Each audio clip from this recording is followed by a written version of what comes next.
po? Naaman mo'y notebook o pen. Kana mo'y gamita, gisi ilang. Questions. Okay. What is the square root of? Patay na ako niya. Sorry. What teacher yung namin, pero wala. Aside from Miss B and I, sa mga practitioners, Ma'am Floricel, are you familiar with resistant starch? Hindi ko po masyado siyang ano, pero para po sa akin, ma'am, rice pa rin po talaga. So, makasider ko po siya na whether ni-store mo siya sa fridge or kahit saan man siya, rice pa rin po, considered as high carb pa rin po talaga. Just like water po, gawin mo siyang, pakuluan mo siya, H2O po siya, pag gawin mo siyang ice, buuin mo siya, H2O pa rin po siya. Yun po ang para sa akin. May dadagdag po si Doc RJ. I just add that the idea of resistant starch, I think, started when there's the continuous glucose monitor. Yes. Because the ones who are making contents on YouTube and Facebook, meron silang continuous glucose monitor. Mm-hmm. So they were trying to see how their body responded to resistant rice. starch. Yes. For example, first rice lang. Then what if they ate the rice nga nabahaw? Or rice nga nagref? I think those are just experiments. Okay? So just the same even it's cold rice or bahaw nga rice, I think it will still raise your blood sugar eventually. Yes. Sa pagkakaalam ko, tinuro po yan sa amin, pero sa pagkakaalam ko sa resistant starch, specifically for the rice na i-ref mo or mabahaw siya, hindi po siya totally lahat ng glucose, hindi siya mako-convert lahat into resistant starch. So meron pa ring maiiwan na starch. Hindi resistant. Nakalimutan ko lang talaga yung number ng percentage. So it's either 30 to 35% or 60 to 65%. So meron pa rin. However, in comparison to the bagong lutong bagong gilungag nga rice, bagong saing, mas mataas talaga siya kasi wala pa siyang na-develop na resistant starch. Okay? So, klaro yan sa nutrisyon. Meron yan sa mga books namin. Pero, hindi total ang kanyang pag-develop. Hindi lahat. Okay? So, hindi mo, tapos again, the load that you're eating, how much are you eating in terms of the resistant starch rice? Kunyari, 1/4 cup lang kinain mo versus 1 cup. Kung pareho sila na may resistant starch, syempre, mas low ang glucose na makukuha natin doon sa 1/4 cup lang kesa sa 1 cup. So, gano'n na lang. So, hindi siya contradictory sa sinabi ni Ms. B. Parehong si Ms. B at si Doc RJ ay kumakain ng rice. Pareho sila. Bakit? May rason yun. When she climbs the mountain, she needs that at naburn. Kaya hindi siya possible na she'll be out of ketosis for some time, pero babalik pa rin sa default na in ketosis. The same with Doc RJ. And Doc RJ does not do that every day. There are only times na grabe gid siya kahago, then he will eat a small kamote or na walang resistant starch nga yung kamote or yung rice, kahit walang resistant starch pa yon. Ang ano lang doon is kung isang beses mo lang kinain, yes, po pwede kang makaalis sa ketosis, but your goal is not to be in ketosis. Your goal is to maintain good health.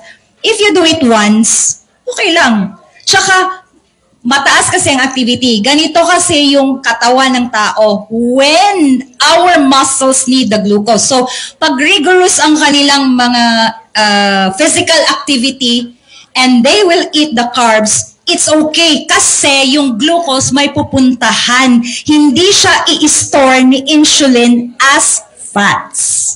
So, dapat maintindihan natin ano yung metabolic effect ng carbohydrate sa loob ng katawan natin. Hindi yung susunod ka lang na kasi resistance starch, so kakain ka na, tapos naparami yung kain mo. Tataas pa rin yung insulin mo. Ganun siya. Unless buong-buo siya na lahat yan resistance starch. Walang percentage yon. Ganun lang siya. Okay? So, I understand yung point mo, sir. Hindi ko na babasahin yung question kasi na-address na natin yung question. Okay. Miss Janet. Yes, Doc. Yes, I'm going to add something with that. No, it depends upon the body of the person or patient. If you have illness, I suggest do strict, no starchy foods. Kung may illness, if you have none, kasi I've been there, no, I was obese then. Doing exercise, doing triathlon, and still overweight. Bakit? I eat starch, rice, bread. I eat that eh. So nung natutunan ko ang low carb, I take out of these foods, starchy foods, tinanggal ko, wow! Nag-improve yung weight ko, but different story naman dun sa mga may health issues. If you have health issues, do the strict. Please, no starchy foods. Yun lang advice ko sa inyo. Magugulat kayo. You will be amazed what will happen. Thank you, Doc Bry. Okay? So, thank you so much. So, eto, meron pa. Ay, sige, Kuya Gibo. Sorry. Next question, please. Okay, next question.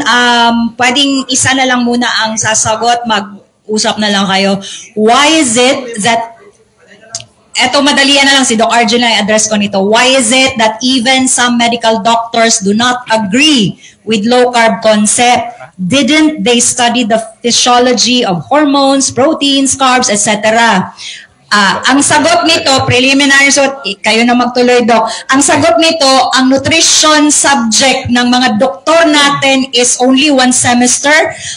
Tapos, minsan pa niyan, yung modular pa. Wala talaga silang kaalam-alam sa nutrition. Okay. Being the senior doctor, no? Bata kasi si Bray.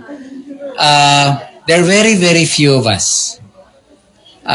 In Cagayan de Oro, there are 2. In Agusan del Norte, entire Caraga, no? That's 5 provinces including Dinagat. I'm only 1.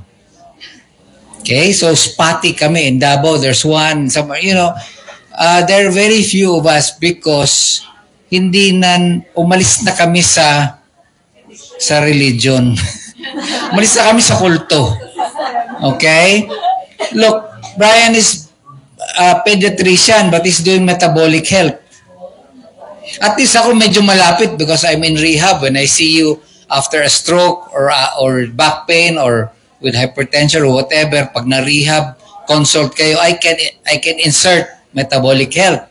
Pero sa kanya, pedya. Malayo. Dr. Grace is ENT, tenga, ilong, mata, at saka bibig. And yet, metabolic health. Nako nyo? So, it's going to be rare. We are rare species, no? And hindi talaga, it will take time for the entire medical industry to shift towards this. Even with the volume of, in fact, there's a new study na share ko sa ko, talo ng low carb or keto ang dietary approach to stop hypertension. That's the DASH diet. Yes. Developed by the American Heart Association. Natalo ng keto in terms of lowering blood pressure, blood sugar, BMI, and everything. And that, hindi yan tatanggapin. Mamamatay na lang sila. My best friend, cardiologist, sinabihan ko 5 years ago, he texted me, sorry friend, I have to stop it because it's not in the guideline. So, American Dietetic ba yun? American Dietetic Association that says diabetes is just a diagnosis. It is not a life sentence. It can be reversed. Salungat ito sa statement nila before. Ngayon lang yan, bago. Be careful. That's the ADA, the American Diabetes Association, is the old group that says diabetes is is a progressive illness. Itong American Diabetes Society is a group of low carbers. Oh, kaya pala. Okay. So it's a group. So meron ng movement doon. Okay. But there's the Low Carb USA, Low Carb Down Under. Low Carb Down Under is what tayo nagsimula na tayo ng Low Carb Philippines, which is good. Okay? Okay. Sige po. Next question. Kahit sino din po pwedeng sumagot. Japanese are carbo loaders, which I beg to disagree. They eat rice or noodles with meat and fish as staple in their diet. Sige. Japanese are carbo loaders. They eat rice or noodles as staple in their diet. Yet they are the healthiest in the world. It's not true. They're not. Would you care any of you to answer? Okay, kasi general yung tanong, no? Parang yun yung connotation natin pagdating sa mga Japanese na healthy lifestyle sila, healthy yung bakit sila kumakain ng rice pero okay sila. Pero in general, yung tanong masyado siyang broad. Pero kung tutusin, I have met one Japanese na kinausap ko rin who has cancer. No? Hindi siya kasi 100% to claim na ganun. Meron kaming kinoach sa Japan na marami na tayong na-coach sa Japan, no? Na still suffering from metabolic diseases. So, hindi siya absolute to think, no, na iba-iba pa rin yung katawan natin unless meron talagang study or sa Japan na sila ay diba? Parang siyang nabuo lang na idea. No? So, yun yung comment ko dyan. Thank you, Kuya Gibo. Gusto ko sana mag-comment, kaya wag na lang. Pero hindi sila, they're not the only blue zone people, pero ang pinaka-healthy is hindi sa kanila, kaya hindi sa Japan. Alright, next question. Anybody can answer again. I've been a low carber for 4 years. Every time maka-cheat, even once a week, sakit kaayo akong tiyan ug ulo. Question. Ingon ani na jud ako live forever? Hehehe. Okay.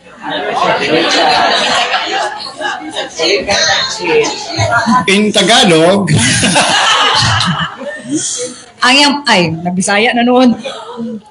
Kasi 'di ba, kapag na-healed ka na tapos nag-cheat ka, 'di ba may mga symptoms tayo. Ramdam na ramdam mo yung sintomas na idudulot nung kinain mo na pagkain na considered cheats. So, ganun na lang daw ba ang kanyang life forever? Sasakit daw ba yung ulo at saka yung tiyan niya forever? Yes. Ang short na sagot doon is yes. Bulikat. Because once you become a low carber and you're fat adapted, your gut microbiome, all your bacteria in your stomach will now be geared towards natural food. If you accidentally ingest fructose, it will come out as agit. tested ko yan. Yeah. Everybody will... that's why I know I ate something bad because it will come out as soon as possible. Kaya pala. Tapos if I eat like fiesta, Christmas, New Year, I eat a lot. No, but it's all lechon, baka, and whatever. It's good. But for example, na-tempt ako ng salad. Fruit salad. Ayan. Tapos maya-maya nasa CR ka na. And it's not the diarrhea that's going to drain you. You notice mga 2 or 3 visits and it's finished. Right? Because yan, bulikat, cheating. Kanya? So, the body will police itself. Okay? Huh? Yeah. And if you think you're constipated with carnivore, you won't be. You won't be. You'll have, pero solid imong stools. Oh, murag di mo plus. Murag Tuloy-tuloy lang. Dalawang balde. Murag yan. Inani kataas, putlong. Putlong, yes. Okay? Yes. Well, if you want to really make it go fast, you can try cheating so that it will become explosive. If you sige. If you are a low carber and you haven't had a foot-long stool, wa pa ka nakaog kung di ka tinuod ang low carb. Yes, that's true, no? Kay ako talaga is, parang strict na ako, 20 below na carbohydrate. So, sometimes, 7 days, hindi pa nakakapoop. So, ang iba, nawo-worry, ma'am, bakit ganito? Hindi na ako nagpupoop. Kasi nga, lahat ng kinain mo, na-absorb na ng katawan. Kasi hindi ka kumakain ng mga fiber. Now, if gusto mo mag-poop, mag-inom ka lang ng coconut milk. Straight away yan. Lalabas. Kaya pag hindi ka mag-inom, parang constipated ka, ganun. Tapos sabi ni Doc RJ, parang malaki talagang lalabas. Tapos maganyan ka. So dapat coconut oil. And then, yung katawan natin or yung tummy natin, kapag kasi fat adapted na tayo, ang tanggap niya sa mga foods na kinakain natin, yung mga nag-cheat tayo, is parang foreign na. Kasi nga, nasanay na siya sa fats, tapos biglang parang kotse lang ba na ito ang fuel niya, tapos lagyan mo ng di masisira. Gasolina, yes. Tapos, bukuan ni mo diesel, patay. Yun, patay, masisira.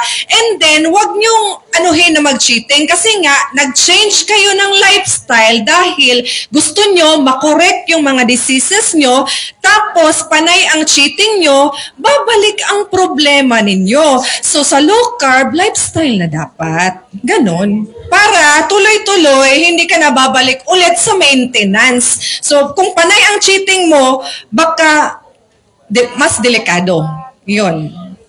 Okay. Thank you, Miss Krisha. Okay, eto, di ko masyado nag-gets ha, pero this is in terms of fasting. Although, pinangunahan nyo naman kami for next year na topic naman sana to.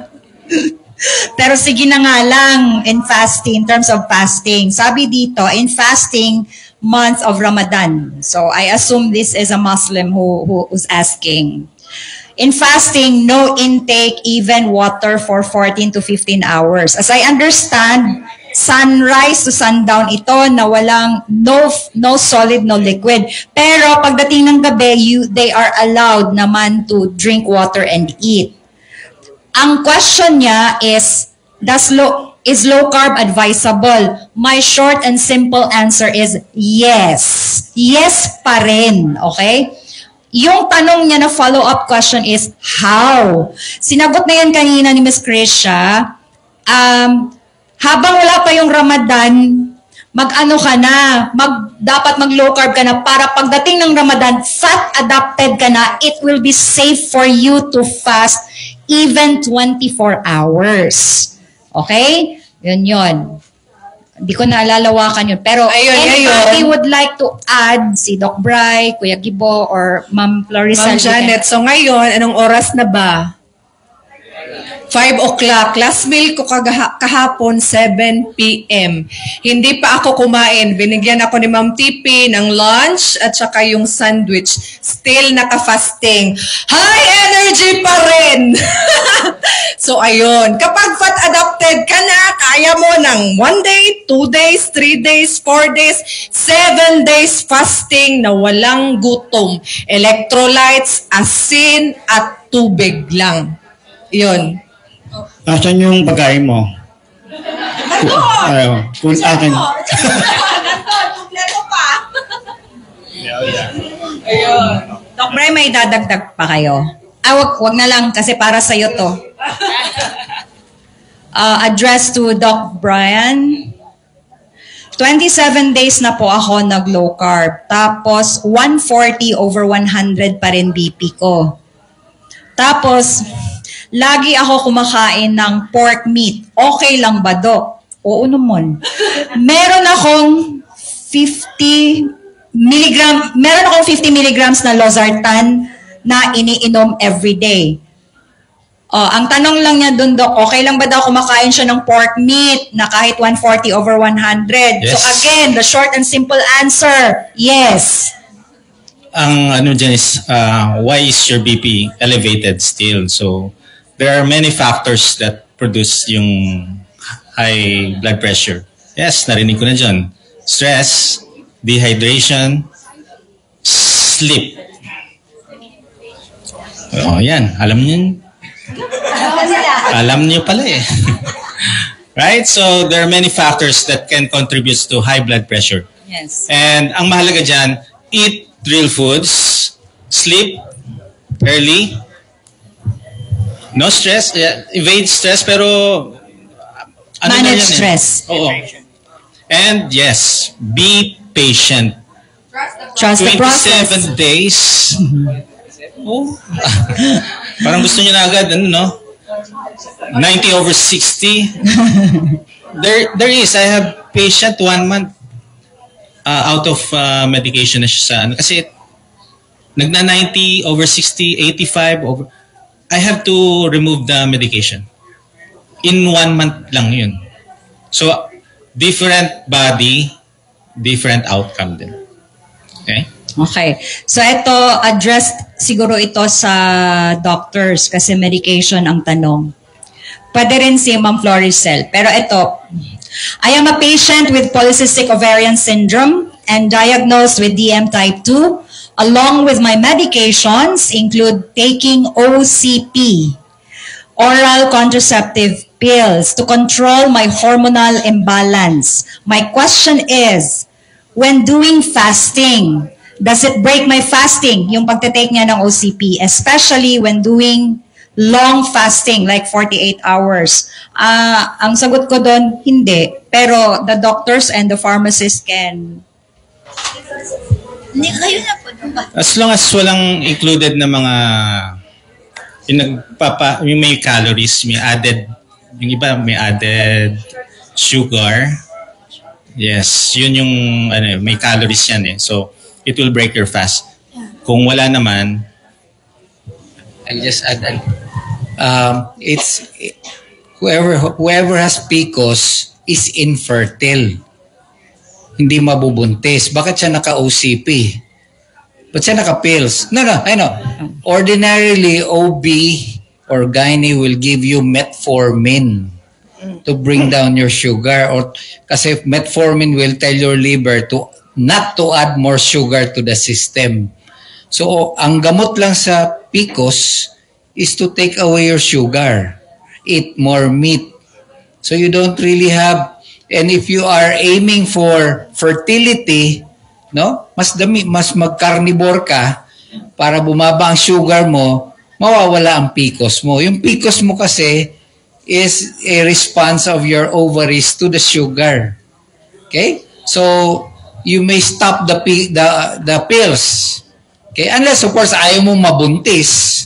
Okay? Kasi the moment mawala yung PCOS mo, mabubuntis ka. Especially if you have exercise. Yung taking away the sugar, adding meat, and adding exercise, surefire yun. Pregnant ka kaagad. Okay? So, Doc, follow-up question on that. I have a similar case. Would it be okay kung ipapa-carnivore na siya, would it be okay to drop na lang the OCP? Yes. Kasi yung OCP supposedly is to correct the hormonal imbalance. But the hormonal imbalance is from PCOS. Yung polycystic ovarian syndrome eh. Okay? The cyst that grows in the ovaries is a response of the ovaries to sugar. Okay? So, maraming drama sa Facebook yan. Ang gamot dyan, wala lang asukal. So, you can drop the OCP or the pills. So, di naman ang hid ni OB. Pwede naman. Actually, you can stop. Matingala na lang OB na wala na ang PCOS. At I'll give you an example. My daughter is type 1 diabetic. Supposedly taas ang sugar. But because she is compliant with her insulin injection, kaya naka-insulin pump man siya, she got her ultrasound. She has no PCOS. Ordinarily, ang type 1 are obese with PCOS because of the sugar. My daughter, since she has her insulin pump and she eats a lot of meat, wala siya PCOS. Okay? So, inana ang sikreto. Okay? Ayan. So, ako, obese good ko dati. And I have PCOS, parang 19 sa left ba yun at 21 sa right. So, pinatake ako ng OCP, walang nangyari. So, nawala ang PCOS dahil nag-lose weight. Doon na nawala ang PCOS. Kahit ano pang take natin ng OCP dyan, hindi yan mawawala pag hindi mo i-correct yung insulin resistance, yung pagkataas ng diabetes ninyo. Kasi nga ako, diabetic din ako, tapos obese pa. Mawala yung PCOS na yan, if i-address mo yan, yun, stop the OCP straight away and then do the healthy lifestyle, low carb, as much as possible, carnivore. Mas mabilis. Marami na akong followers na, ma'am, thank you very much. Dahil sa pag-low carb ko, I'm 14 weeks pregnant. For how many years? 14 years, hindi siya makaanak, hindi mabuntis-buntis. Nag-post ako. If makita niyo yan sa page ko, nag-post ako kasi napa-comment siya. Thank you very much. 14 years na naghahanap ng baby. Nag-drop lang ng weight dahil nag-low carb na buntis. So, yun ang sagot. In short, kung di kayang bitawan ng milk tea, mag-OCP. OCP po is medication for the PCOS. Okay. Bakit po wala kayong tanong? Last year po, sang katutak, di ko matapos-tapos. Ngayon wala kayong mga Ay, tanong. mahirap niya, baka kami magtanong. Kasi nag-one-on-one na po kayo, Doc. Okay, thank you very much. So, wala na po silang tanong. Thank you, Lord. Makakain na kami. Wala na silang tanong, pero may pinasa na papel. So, babasahin ko na lang. Thank you sa inyo lahat, mga coaches. May you live longer para andyan pa rin kayo for us. We are forever indebted. Char.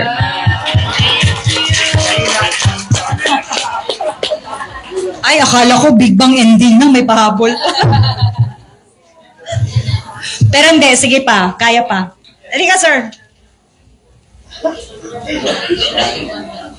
Tagalog ha, Tagalog. Sige po. Doc, sir, ma'am, ito na ano ko lang to sa Facebook naman. Nagki-claim kasi, someone claims, narinig niyo na to.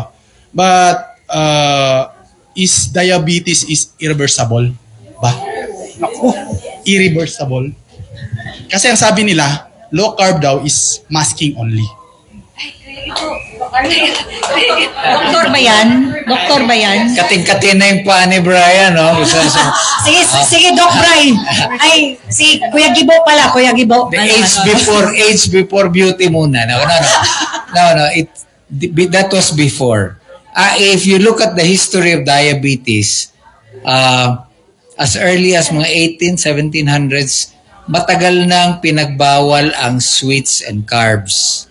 If you look at the very, very old mga textbooks of medicine, very recent lang yung addition because it's only in the 1970s na iniba yung food pyramid. Tapos ginawa na nilang na-demonize na ang saturated fat and animal fat. So it's a very recent development. Now, again, uunahin ko sarili ko, I'm relatively older than Brian. When I started practicing in Butuan, and I was a chief of clinics at the hospital in 2000 until 2005, from the shifting of Medicare to PhilHealth, ang hospital na dialysis, lugi. Pinagtatapon lahat ng mga dialysis machines from the US and Europe to the Philippines. And we were one of the recipients, galit na galit ang may-ari ng hospital. Why are they throwing dialysis machines? And that is 2005. By 2010, nag-explode na yung dialysis. In fact, I finished med school in 1989, 400 graduates at UST. Ang isang diabetes patient, 20 kami na mga medical students nagsishare sa kanya. Literally, I finished med school not knowing diabetes. Ganyang ka-rare ang diabetes way back in the 1980s, 1990s. Ha? Pero ngayon, everybody is on dialysis. Mas marami pang dialysis beds kaysa hospital beds. And the number one taxpayer in every town is your nephrologist. Sige. Okay. Wait lang. Sagutin ko lang po yung yung question na irreversible. Okay? Ako naniniwala ako reversible siya. Pero hindi ko ibibigay ko sa kanila yung ibabalik ko yung argumento. Pagpalagay natin tama sila. Irreversible siya. Okay? Bibigyan na natin. Pero kayo tatanungin ko, pag sinabi ba sa inyong irreversible ang diabetes, makukontento na kayo? Ay, irreversible pala siya. O sasama kayo sa grupo like us na naniniwalang reversible siya. Kasi pag sinabi mo irreversible, wala ka nang gagawin no, maniwala ka na lang. Take the medicine, lifetime. Ngayon, ano yung problema dun sa samantalang na nag-low carb ka, natanggal yung maintenance mo, natanggal ang insulin mo, nakabalik ka sa dating ginagawa mo, lumakas ka, naduktungan ng buhay mo, dati kang bedridden na nakabangon na ngayon, because of low carb. Hindi mo man na-reverse, pero nawala ang gamot mo. Kayo natatanungin ko, babalik kayo sa dating ginagawa nyo. Diba? Hindi pa rin kayo babalik kasi kung ano yung nagbigay ng buti sa buhay mo, mag-stick ka na doon. And then who knows? Magugulatan lang tayo kasi kami ni Doc Bry for more than 3 years until now sa follow-up check-up kay Doc, nakikita ko normal sugar pa rin, normal ang lipid profile, normal ang CREA. No? So, kung may mali, dapat si Doc na yung nagsabi, may mali. Kaso baka hindi tumitigil? Kasi our coach mismo ang nagte-testify na nag-work sa kanila. Kaya kung bakit ka babalik sa dati? Diba? So, pabayaan na natin sila, yung naniniwalang irreversible sila, sa tingin mo saan sila papunta. At least tayo, we're doing our best because we are in charge of our health. Okay? Tama. Okay. Thank you, Kuya Gibo. Yes, Ma'am Floricel. May add lang po ako, ma'am, sa sinabi na irreversible. Kagaya ng sinabi ni Doc RJ kanina, noong 1989, nag-aagawan sila 20 students one patient. Kasi nga, noong panahon na yon, very rare pa ang diabetes. Na ibig sabihin, noong panahon na yon, ay hindi pa ganun kalala ang mga processed foods, ang mga sugary foods and beverages na sa market. Meaning, noong panahon, maganda pa ang lifestyle, ang diet ng mga tao. Ngayon, ganun na po kalala, kadami, kalat na sa market ang mga sugary foods and beverages. So meaning, ang cause po ng diabetes is lifestyle, diet. So meaning, we should correct our diet. Diabetes is a lifestyle disease. So we must correct the diet, the lifestyle. So tawagin man nila irreversible, pero para sa atin, nare-reverse talaga, pero hindi din nila matanggap na reversible siya, remission lang daw. Sila na po bahala, remission man or reversible. Sila na po bahala. Basta tayo, as a low carber, alam po natin kung anong benefits sa low carb. Kung hindi ka na umiinom ng gamot, normal na, stable ang inyong blood sugar. So, ano pa ang matatawag natin doon? 'Di ba? Kung sila nagsasabi irreversible, let them defend kung ano yung paano nila i-defend yung irreversible na tinatawag nila. Kasi tayo, bilang pasyente or low carber, alam na natin paano isagutin yon. Kasi nga wala na kami maintenance. Hindi natin matatawag na band-aid solution lang yung low carb. Kasi for a long period of time, wala nang maintenance. Stable na ang blood sugar. So, ang tamang band-aid solution talaga na tinatawag are yung mga medications. Yon. So, sila na po bahala. Sila mag-defend sa sinasabi nilang irreversible. Hindi po tayo dapat ang sasagot. Tama. Yes. Yes, Doc Bright. May Ganito sasabihin. na lang yun, Kung sa kanila, irreversible, kasi hindi gumagaling.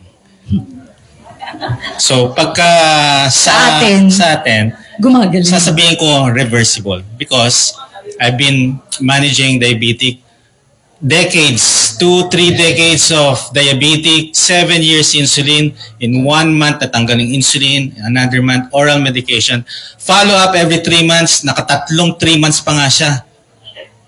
Normal FBS, HbA1c, normal. So, doon ko masasabi, reversible siya. Okay, thank you, Doc. Sige, Doc RJ. And finally, ako 12 years ko na to ginagawa. I started at age 49. Okay? Ilang taon na, Doc? I'm turning 60 this year in March. And when I was 55, bali 6 years into the low carb, I got reinsured for 10M at 0 rating. Galing. 0 rating. Di ba? Mga ahente kayo? 0 rating. So meaning, para lang akong 20 anyos naka-insure with Sun Life. Okay? Okay, thank you, Doc. May pahabol pa. Doc, ilang taon ka na diabetic before? Bago ka na? 49 years. When I was 49 years old, Ilang taon na yon ngayon? more than 12 years. 12 years. Magta-12 years na siyang naka-low carb. 12 years nang minamash lang ni Doc ang sugar. 12 years. So, ayun nga, I was diabetic at si Doc ko noon gusto niya akong ilagay sa insulin.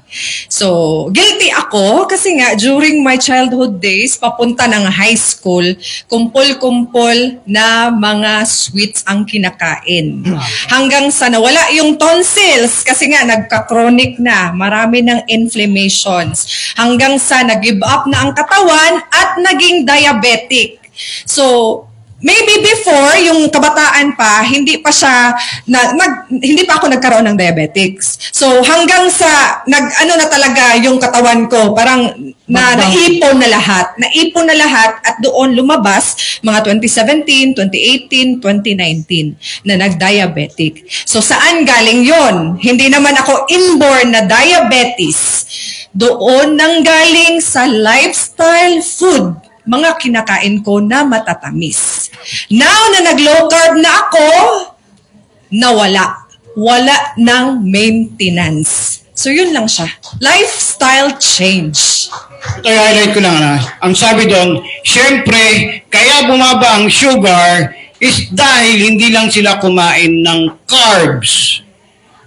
Bakit ang parang kayo mag-isip, parang bakit ang sama nung dating? Pero kung iisipin mo i-analyze nyo, what's wrong with that? Kung ang pag-iwas mo lang pala sa carbs, magpapababa ng sugar mo, ba't hindi nila suportahan? Correct. Diba? Okay. Ganito sige, mamaya na, sandali lang yung question. Para matapos na yung reversible or non-reversible, ganito na lang. I have been doing dietary counseling and lifestyle change na counseling to my patients since 2002, thereabouts 2003.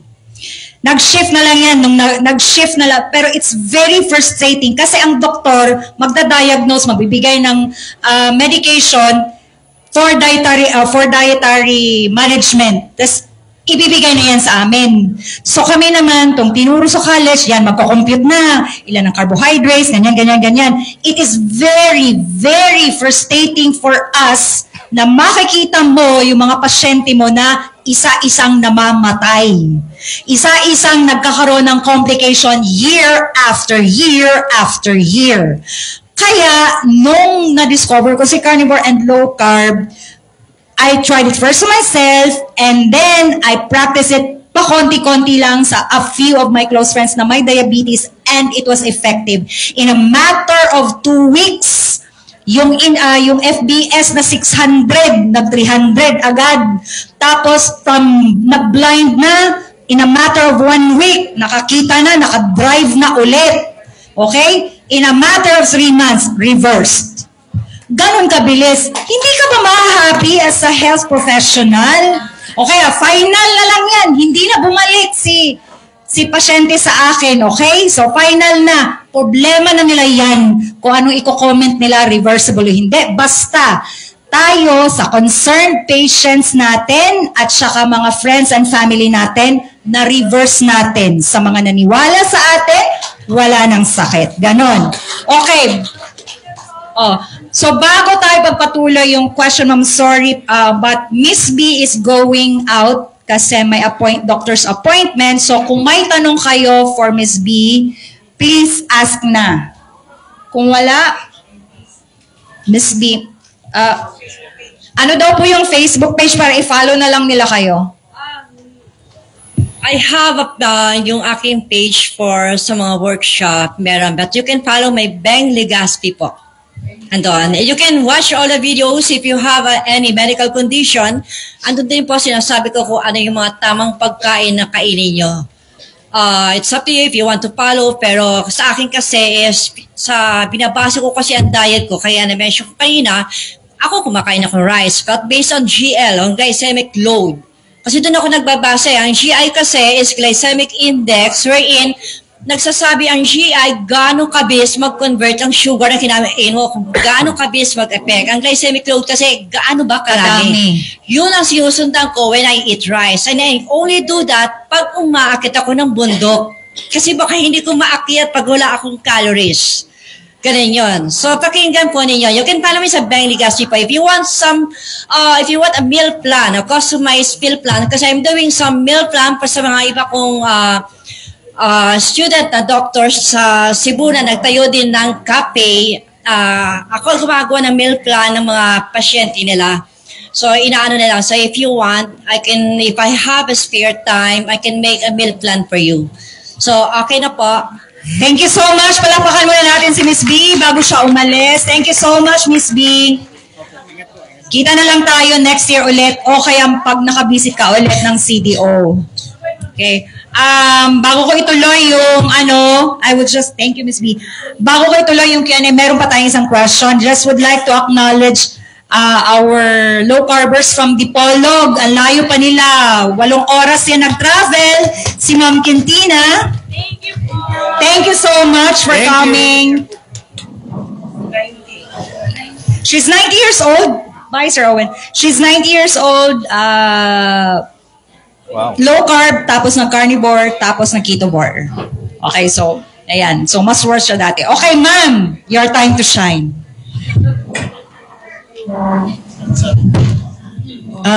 Good afternoon. Sir, kasi yung tatay ko, diabetic siya. From 40 to the time of his death, 81, he was insulin dependent. Pero ako kasi nag-alaga, so may biology background man ako, so naintindihan ko yung mga hormones. So napapansin ko, certain food lowered his blood sugar. Lalo na yung mga pako, yung saging, puso ng saging, ampalaya. Bumaba talaga. Minsan, injectan ko to ng insulin, normal naman. So, minsan din ako nag-insulin. No, minsan nag-visit kami ng doctor niya, sabi ko, Doc, meron ba bang chance yung tatay ko na makagraduate ng insulin? Kasi minsan normal insulin niya sir, depending sa food. Sabi niya, hindi na kasi nag-shrink na yung pancreas niya. Hindi na nagpa-function. So, is it true? Na-measure ba? Na hindi mag-function ng pancreas? They should have done a repeat ultrasound or a test for C-reactive protein sa pancreas. Walang test. Just to give you the history of insulin, the insulin was made only for type 1 diabetics. Yes. Type 1. Because these people, like my daughter, they really have no pancreas. Okay. Pero walang market yun eh. How many type 1 diabetics are there in the Philippines? Yung anak ko, pag nagsiseminar, siguro sila mga 50, 100. Okay? Rare ang type 1 diabetic. That is why, for marketing purposes, sinali na ang type 2. In reality, they don't need it. You don't need insulin for type 2. Understood? Ha? Yan yung realization doon. So, mga diabetic to, bumara ang function. Oh, that's why you don't overdose your sugar para bumaba na yung insulin resistance mo. Sabi kasi na, sa Cebu yung photo. Form, nakabutang Novo Nordisk. Ano yung sample? Ano yung sample? Parang people doing natin function. Yes, but you can make it alive. That is why yung Ozempic injection, okay, makes you full. Remember, ang Ozempic, ang effect is suppress your appetite. Wala kang ganang kumain. Hindi ka pa, you will not load yourself with food. And you will not need insulin because your blood sugar is down. So, nakita mo karon, Dok, low carb na. Dapat. It will.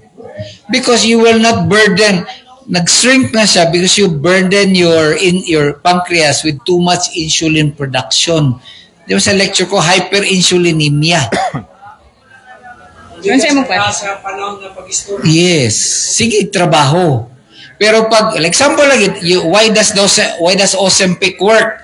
Because when you inject it once a week, wala kay ganag kaon. Wala'y ganag kaon. What happened? Mura ka nag-fasting. Mura mo niwang ka, pero ang niwang ni mo, nawala imong muscle, dili imong fat. Okay? Starvation ba? So, mo regenerate imong pancreas. That's in the study. Ozempic will regenerate the pancreas. Siyempre, kaya wala na may kaon. Wala na trabaho. Okay? Agil na. Pero in addition dun sa tanong niya, bakit daw bumababa pag nakakain ng ampalaya, pako, kasi mga low-carb food naman yun. Fiber. Low-carb food. Low-carb food to siya. Alunggay, alugbate, ang mga gulay, yung gabi na ginataan, naon, sige sa low-carb. Dapat mo sabihin niya ako something, salad mo. Fiber.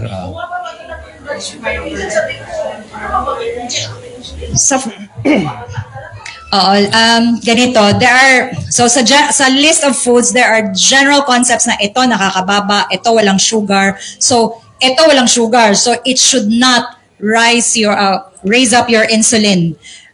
Pero may mga outliers tayo na pasyente, di ba, Doc? May mga outliers tayo na hindi nasusunod kung ano yung general norm na imbis na ito low-carb food, pero sa kanya tumataas pa rin. Imbis na ito high-carb food, pero sa kanya mistulang bumababa. Mga outliers lang yan. So, hindi siya doon sa general, kasama doon sa general population. Meron tayong mga pasyente na mga outliers. Kung ano yung general concept, it's not true to them. Ganun lang. Okay? Sorry about your dad. Okay. Sir, may question daw si sir. Good afternoon. This is just a general approach, no? Yung parang holistic. As a community, meron na ba tayong move to ask the government to make a regulation or a law para po yung the little ones, the younger ones, hindi lang tayong mga matured na, ay mag-low carb na din. Para po ma-prevent natin yung diabetes, etc. There is the train law. The train law on sugar-sweetened beverage. That's why lumiit ang Coke nyo. That's why expensive na siya. Pero masarap pa rin. So even my colleagues, all the doctors still drink Coke. Okay? Wala na. In fact, I did a lecture with the OST, Philippine Science in Caraga. I was asked, Doc, why doesn't the DOH tell us or the National Nutrition Council? I told them, I'll throw the question back to you, DOST. Why don't you make a research on low carb? Why? Because there is no funding for low carb. Ano namang industry magbe-benefit? Actually, nakita ko po na sponsored po tayo ng gobyerno. This event, may DTI, may local government. Yeah, but very few, sir. Yeah. Very few. It's very, very difficult. Para po makita natin yung vision and mission ng grupo, para po pangkalahatan or yung for the future. We're very few. Tatay ng party list, mahirap pa yan. The community needs to grow more. Yes, sir. How about if we tap some sa Congress or sa Senate or from... I'll tell you my city. Butuan City approach. Butuan City. Our mayor is my cousin, RCL. Ronnie Vic Conde Lagnada. When he won, I wanted to start his unta sa iyang name. Restricted Carbohydrate Lifestyle. Cute, no? What did he say? What did his advisor say? Ayaw na by Epal masyado. Epal. See? Had he taken my suggestion 2016, this is his last term, he could have improved Butuan City's health through RCL, Restricted Carbohydrate Lifestyle. Pangalan niya yun. But no. Kasin ko yan. Kay advisor ko niya. I gave him my input. Nobody listens. Okay? Ano din yan, sir, politics din yan. At saka, from the way I understand how our health system here in the Philippines work, lalong-lalo na in terms of nutritional guidelines like our food pyramid, nangungopia lang tayo sa US. Sa totoo lang. When yung food pyramid natin, kung ikukumpara mo sa food pyramid ng US, halos magkapareho, iba lang yung terms, iba lang yung serving portions, konting-konti lang yung difference, okay? Now, ngayon, nung nagbago na ang US ng kanilang guidelines, ginawa ng MyPlate, meron na rin tayong Pinggang Pinoy. So, kita mo, tama talaga yung contention namin na gaya-gaya lang talaga yung Pilipinas sa US. Ngayon, na si Trump na nang nanalo, at may voice na si RFK, we're hoping na magbago na talaga kasi si RFK talaga yung nagsabi that the food pyramid is the biggest scam. Yes. Okay, so established na yun, ha? So, mag-aantay na lang tayo na ma-change sila. Pag na-change sila, mag-change na rin tayo. Kasi kopya-kopya lang tayo, di ba? Yun. I just want to add something, Miss Janet. Ako, for me, kung gusto talaga nating mabago yung lifestyle ng anak natin mismo, huwag na nating intayin yung politics, yung government. Start na tayo sa atin, sa bahay natin mismo. Kasi pag inintay natin ng government natin, napakatagal, baka nakabaon na tayo sa lupa, hindi pa rin yan nababago, di ba? So, start natin sa sarili nating bahay. If dati mga donuts and pastries yung ginagawa nating pasalubong sa ating mga anak, bakit hindi na lang ipagluto natin sila ng masarap na home-cooked meals? Pabaunan natin sila ng mga home-cooked meals na ma-appreciate nila. And instead na mga high-carb na treats or mga pastries, breads, why not itry natin gumawa ng sarili nating mga bread or cakes, pastries sa bahay na ang ingredients ay pasok sa lifestyle natin. So start with sa bahay natin para mas ma-achieve natin yung health na gusto natin para sa mga anak natin. At yun din yung reason why we surrender our high-carb cake. No? Ito isa yan sa naging advocacy ko na baguhin na namin from our end. Kasi nung nag-high-carb cake pa kami, no? We are doing cake for 88 years old, no? And then pinapaganda namin yung cake and then mahihingan pa namin ng videos na binoblow yung cake without knowing the health status nung birthday, may birthday. And after that, Ano na nangyari sa kanya? Paano kung diabetic siya? Paano kung may health comorbidities siya, di ba? Naging ano pa kami, naging culprit pa kami doon, naging accessory pa kami.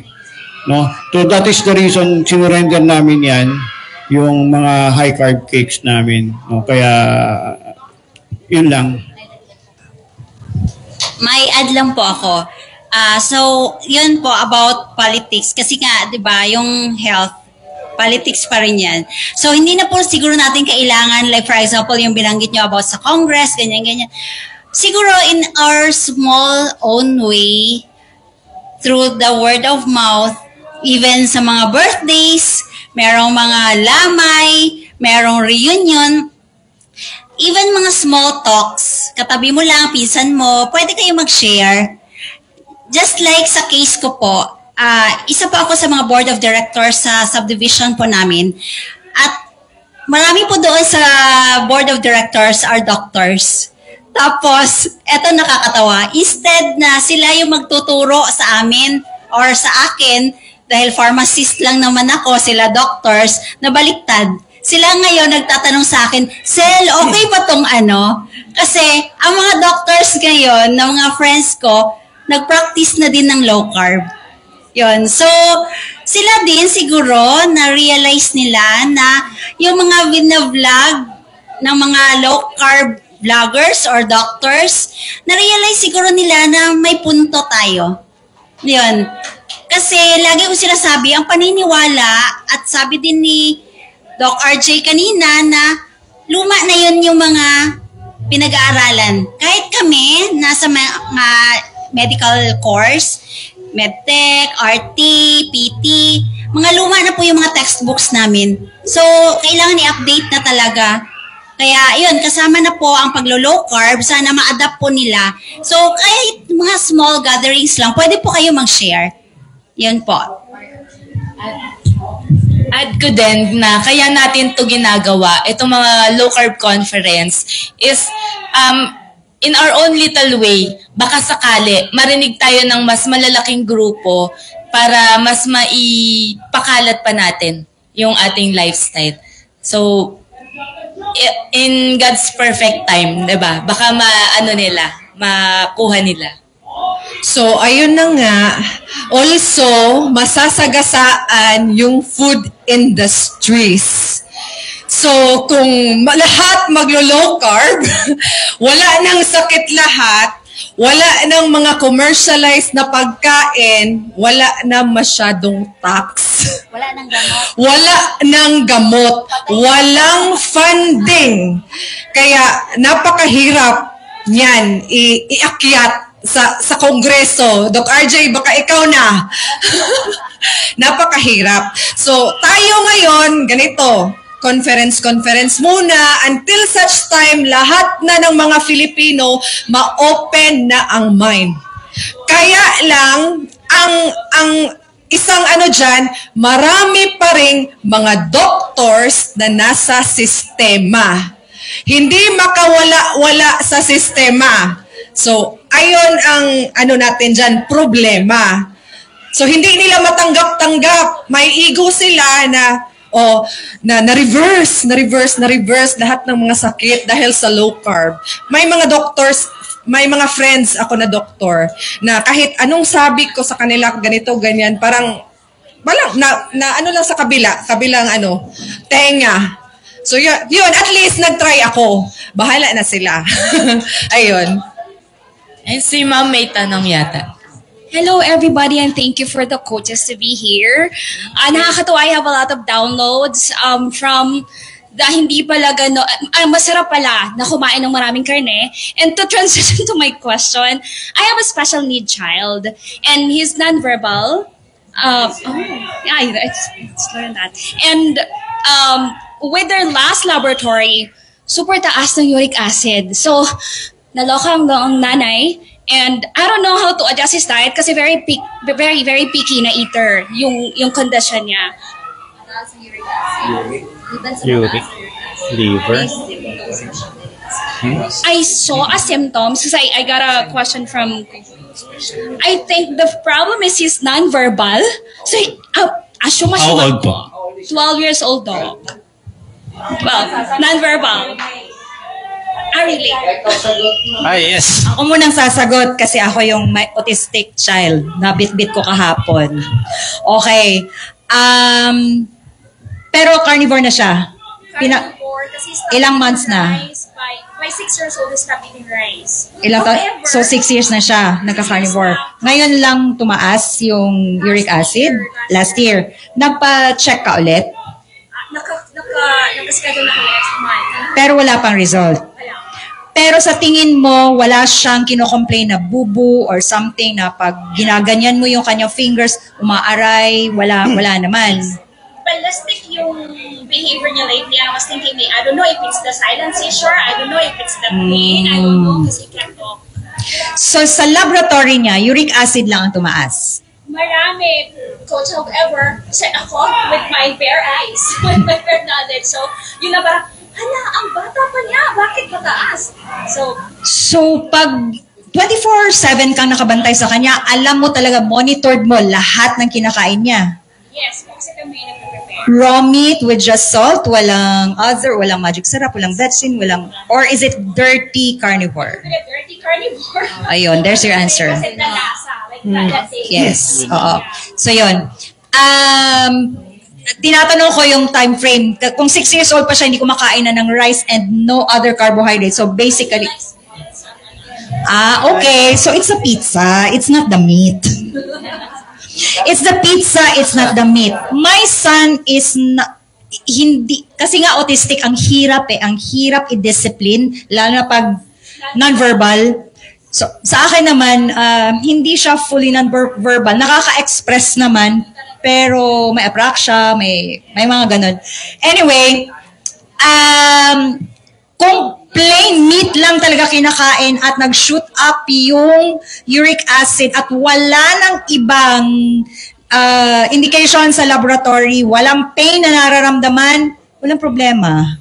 Pero kapag may symptoms, mataas ang uric acid, tapos may pain, yun nakakaroon ng problema. So nabanggit mo, he loves pizza. There is your answer. And also the carbs, yung mga toyo, magic sarap betsin, yun yung nagdadagdag. So yes, meat-based siya, but there are still inflammatory compounds found in the other ingredients of your food na niluluto mo, plus the pizza. And perhaps our brain is not made to memorize everything, so perhaps you can write down everything that he has eaten and has taken, yung liquids, kasi it's a big deal. It's a big deal. Yung mga drinks, like sweetened drinks, that's equivalent to 17 donuts.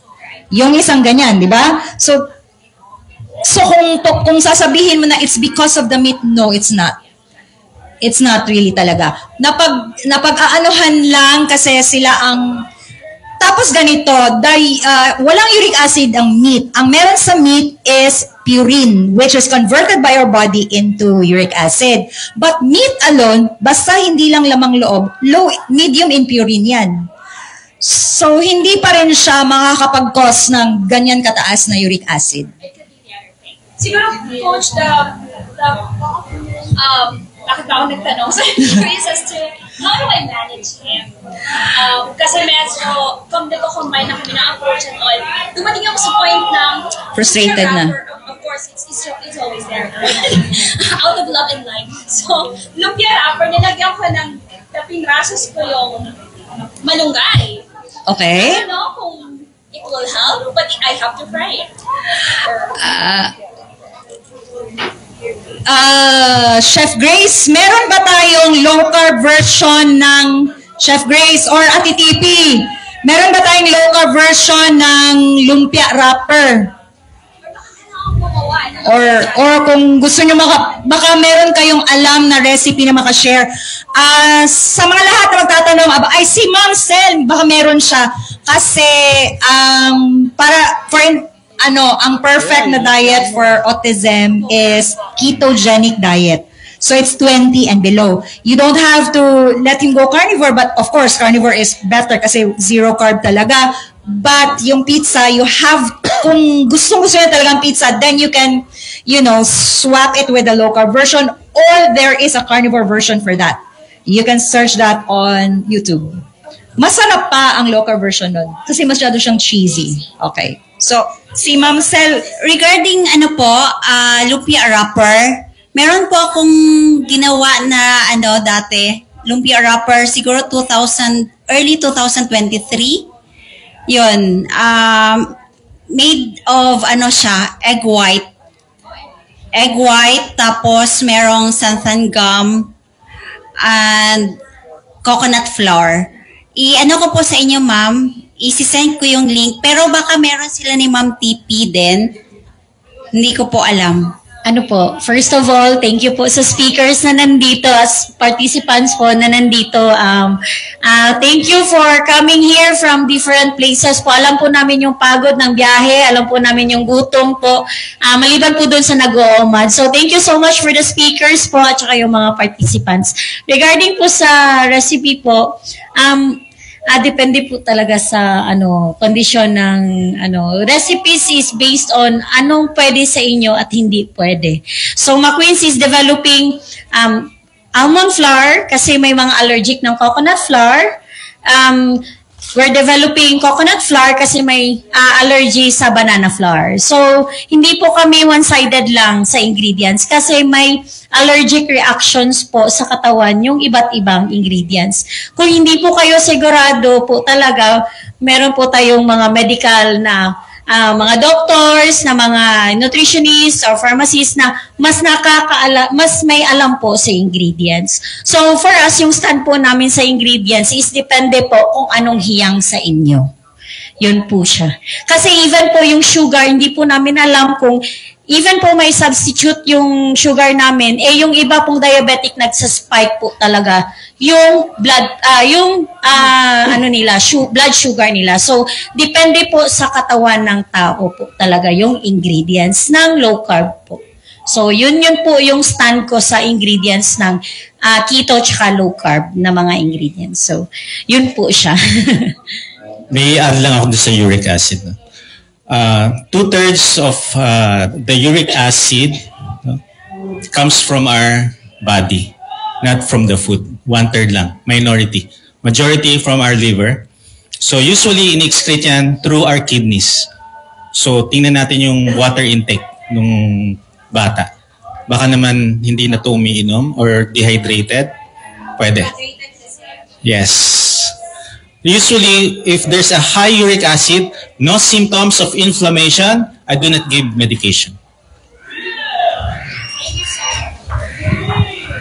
So ako na muna kay para may question. So ano pong question po sa may mga question pa po kayo na masasagot po nila, Doc. Of course, hindi ko po masasagot yun. Kasi gusto ko lang po talagang magluto. With the guidance po ng ni Miss Janet sa macronutrients. Kasi yung calories, yung fat, yung carbohydrates na pinapasok nyo sa katawan nyo, depende din po kung paano na ng katawan nyo yung mga pagkain sa katawan nyo. So, meron pa po kayong ibang question? Nagiging MC na ako dito.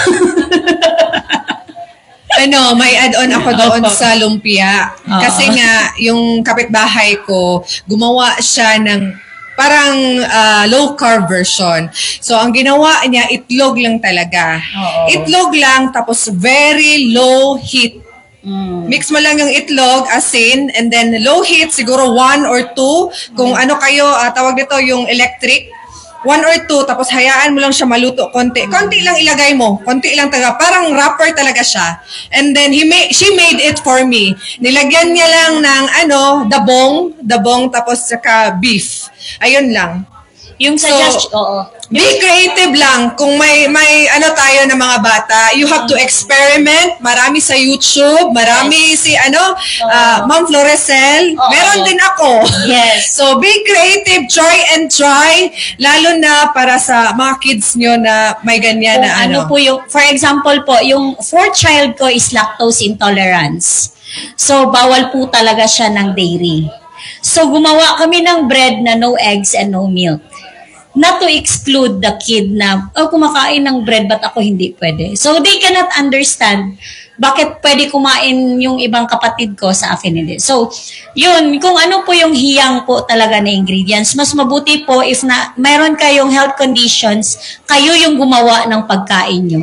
Because you can control the salt, you can control the sugar substitute, or you can control flour na pwede nyong ilagay doon sa pagkain. As per pizza naman, instead na bigyan nyo sila ng pizza na high carb, yung ginagawa ko sa mga anak ko, pure eggs talaga. 3 or 4 eggs, minimix ko lang yan siya, tapos nagdadagdag lang ako ng mozzarella cheese kasi meron lang siyang 0.8 something na carb content. Yung isa or dalawang ingredients lang talaga ng mga cheese. Wag yung Eden cheese, yung mga... Kasi cheese. Mapansin mo kasi yan ang cheese if pure talaga. Kapag yung cheese na nabili nyo parang addictive, yun, hindi talaga yun pure. Makikita mo sa ingredients. Kapag isa or dalawang ingredients lang, parang ang lasa, strong ang lasa, hindi siya masarap. So, maghanap talaga kayo ng ingredients na isa or dalawa lang talaga. So, ganun. Tapos, yun lang. Minimix ko lang siya. Tapos, nilalagyan ko ng mozzarella cheese. Nilalagyan ko ng asin. Nasasarapan na yung mga kids. And then, yung mga keto na, ketchup. So, instead na high carb, nasasarapan pa rin sila. So, naubos nga. Napakalaki na parang pizza. So, naubos. Depende na lang. Be creative. Ganun lang talaga. Thanks, Miss Chris. Ano din yon? Carnivore na yon. Marami sa YouTube carnivore na pizza or very, very low carb na mga substitute ng high carb foods na paborito ng mga bata. Magtsatsaga lang talaga tayo na gumawa para sa mga anak natin. Okay, another question. Last question na to kasi magpipictorial pa tayo. For the doctors po, from the participants, nahihiya po sa spokesperson nila ako. So, siya po is may mga bukol sa katawan. But hindi pa po siya, hindi pa diagnosed as cancer or mga ganun. Gusto niya mag-start, mataas yung sugar, mataas yung BP, tapos nag-undergo pa ng mga test, laboratory, tapos paano po daw siya magsa-start ng low carb? Pwede po ba kahit may maintenance na siyang dami-dami niyang iniinom po?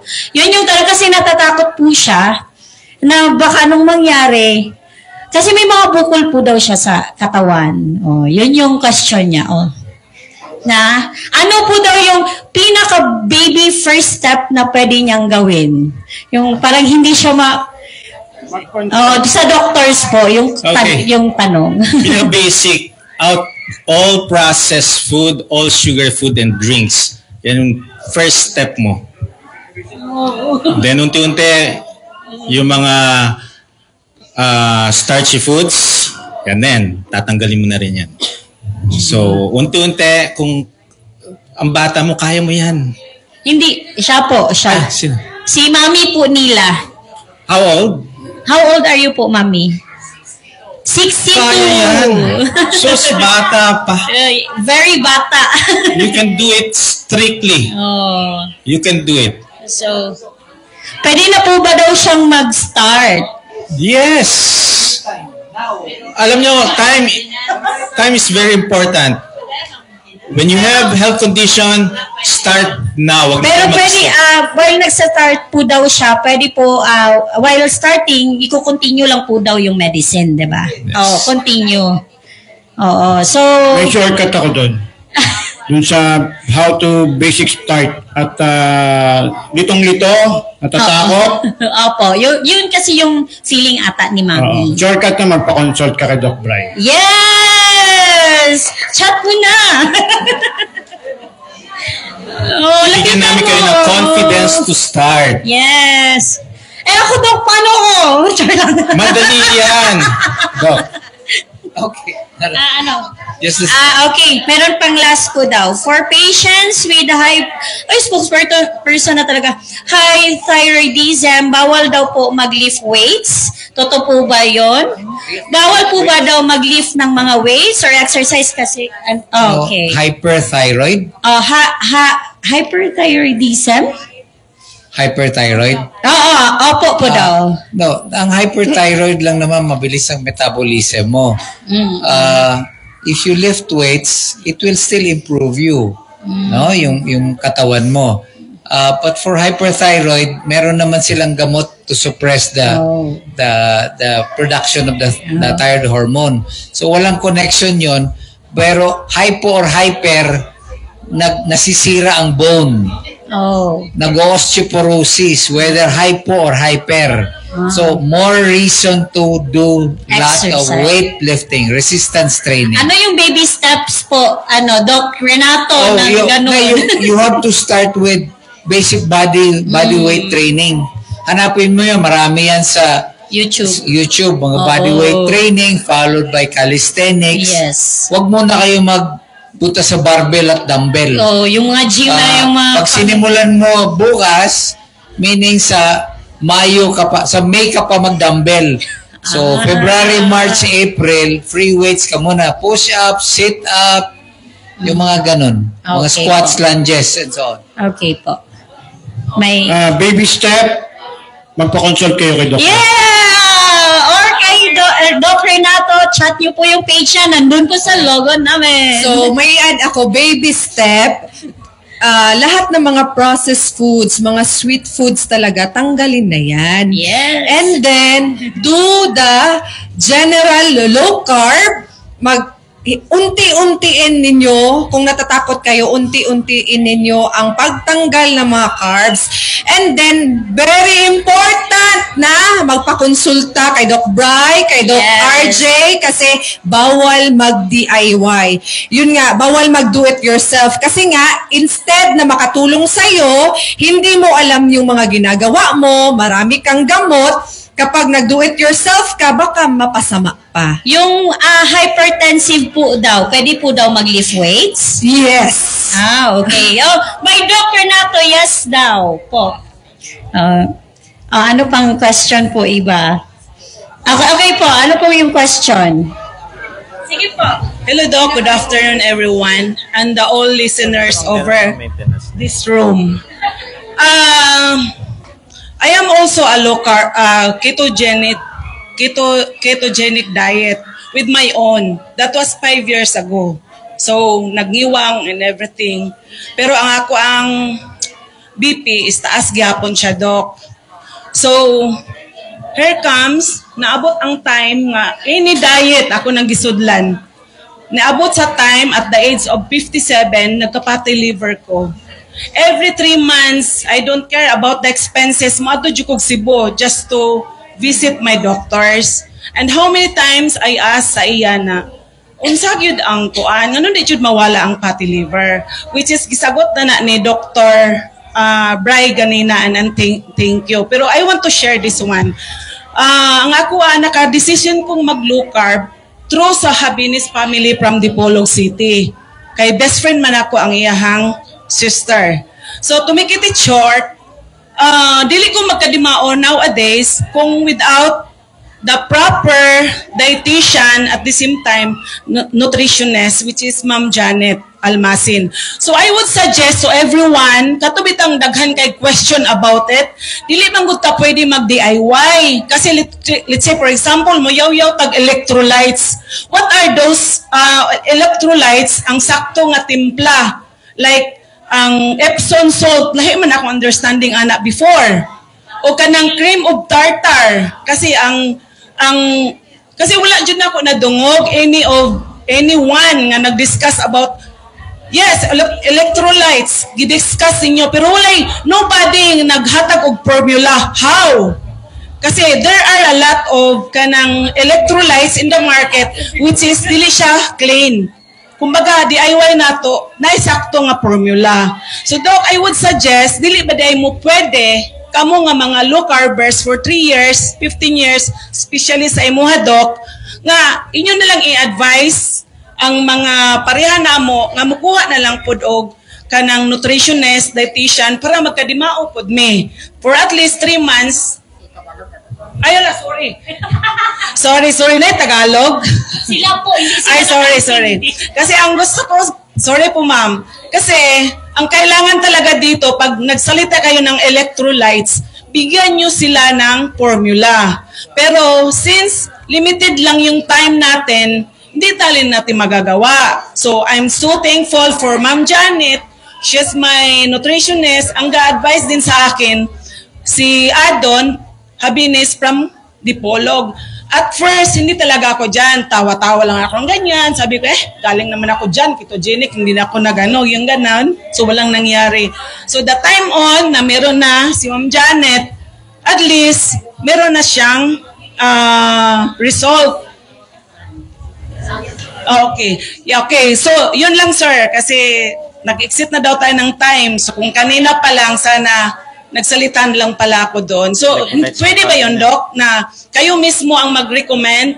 The right person to do the low carb is the person who are trying to research kasi it's not easy man, Doc, and I know. So, dapat, dietitian or nutritionist, siguro mo na ang the right person.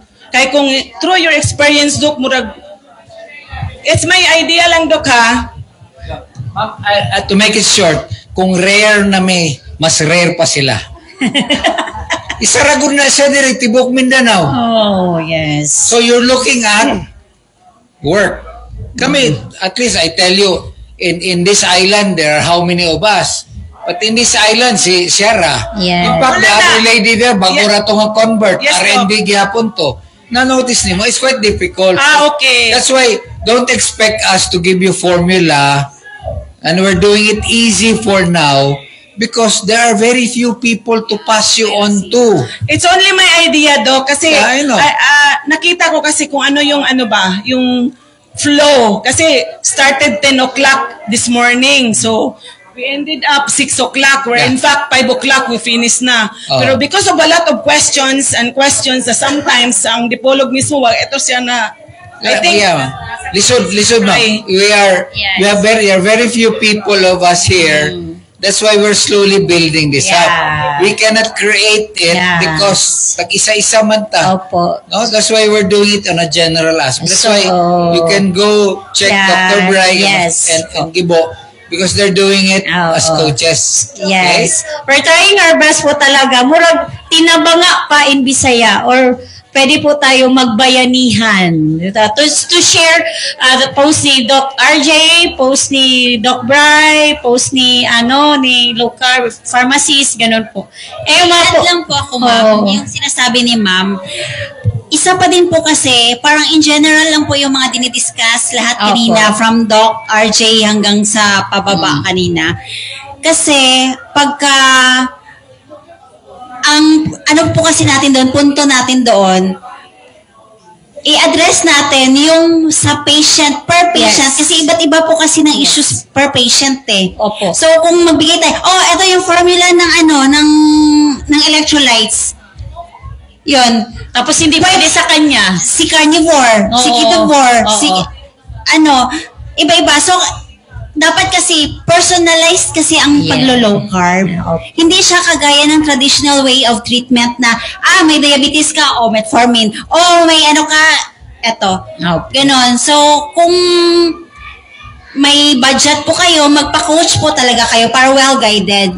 Kung walang-wala, before you start low carb, you must research talaga. Pag-aralan ng maigi, araw-araw, manood, lahat, magbasa. Pero kung meron namang budget, magpa-coach po talaga. Yun po yung Got your point po.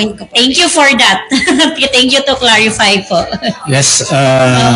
Sa dami ng na-coach namin, I have many patients na isa ang symptoms, iba ang management. Yes. Nag-start ako sa pinaka-mababa muna. Then kung hindi nag-work to, bibigay ko. So individualized talaga. And we will know that kung namomonitor ko kayo.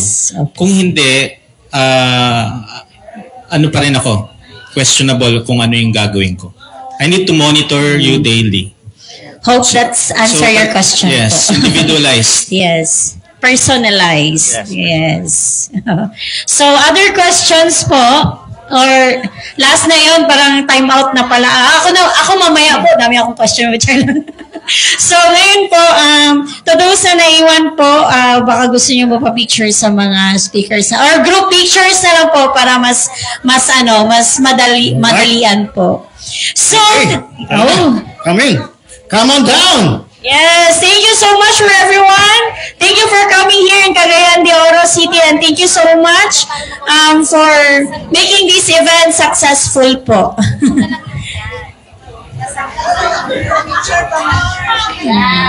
Sabi talaga si Mami Ella. Ay, sige ma'am, sure ma'am. Ay, sure ma'am, may problema. Ako gyud. Uy, naghanaw. Nalimtan ninyo ang plaque.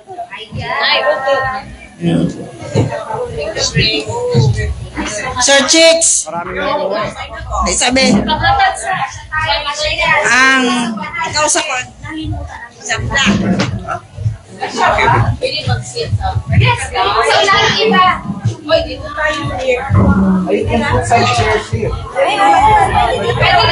For the chairs. Ayan. Alright. Sige, go. Hindi na daw kailangan ng chair.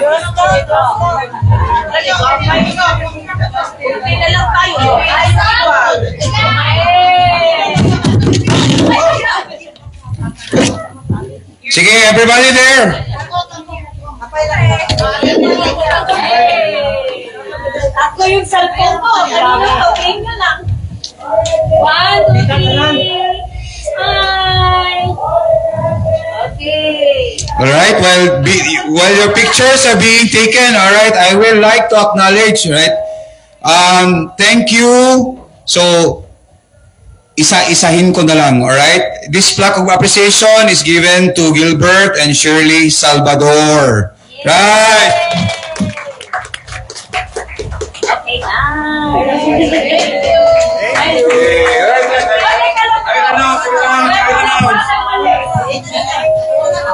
And then we have Crisia McFarlane. Alright.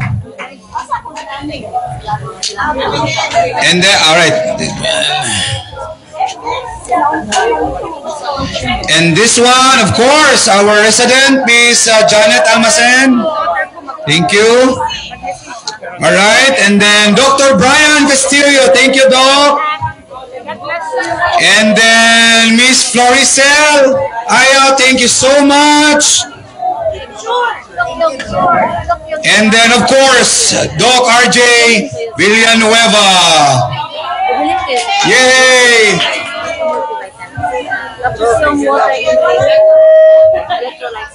Yes. And plain water, huh? Combination. Thank you, Doc.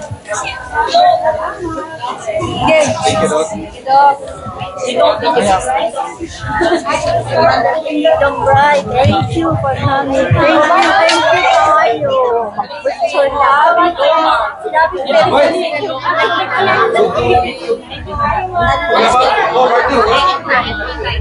Yes, hello.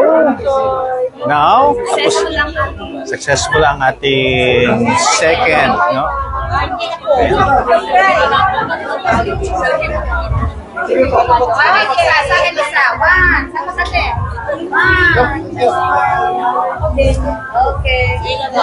And yes, na-empower lahat. Dali lang. Thank you po.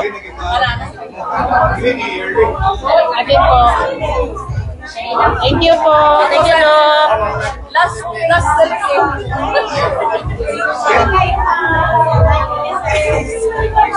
Thank you so much, Doc. Thank you so much. Yes, right mindset, proper nutrition, fasting, active lifestyle, very successful. Next year, malay nyo, baka buong Mindanao ikutin namin. So, be the best version of yourself, adapt, and evolve. Bye!